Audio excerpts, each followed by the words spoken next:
Okay, so this is kind of an update by request here. People want to know how my green onions are doing. Now, these larger ones here are the ones that I planted a couple weeks ago, about 2.5 weeks ago, the ones I showed in the video, and the smaller ones in between are the ones I did the video on.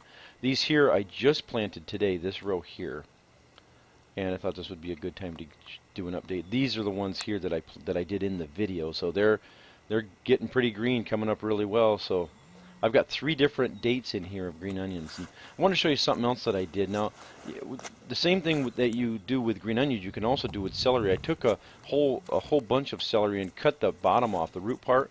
I stuck it in water for about a week. You'll notice right here, this is the cut part.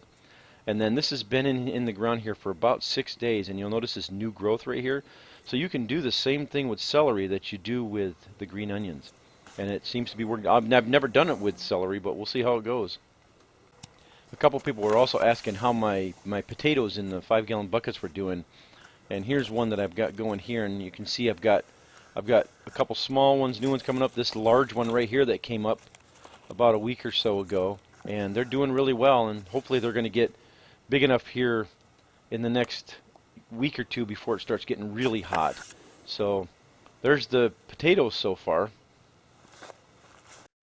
I also wanted to show you guys something that I've been growing for about 4 or 5 months now.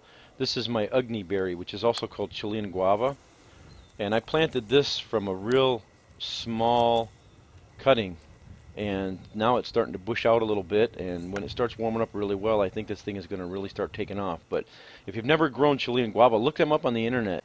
And now a quick update on the peas. A couple people had asked about those, and they're starting to do really well. I mean, it's been cold here, a lot of cold, damp nights, and now they're just starting to take off, so I'm hoping within the next week we're supposed to start warming up really well, and I think the whole garden is just going to start taking off. But there are the peas so far, doing pretty well. Oh, and one last thing. I don't know if I think I showed you guys during my indoor grow room tour that the micro tom here that I'd given this up for dead because I had gotten 25, 30 tomatoes off it already, but I thought this thing was dead, and all of a sudden it started blooming again. I brought it outside into the greenhouse, and lo and behold, now I've got tomatoes on this. I don't think this thing is ever going to die. I mean, this thing looks like it'll survive a nuclear holocaust. I don't know, but I'm just going to keep it going and see how long this thing will grow. But this is an F1 hybrid, so I was going to save some seeds from it and see if I can stabilize this thing. But yeah, there it is. Thanks, guys. Catch you later.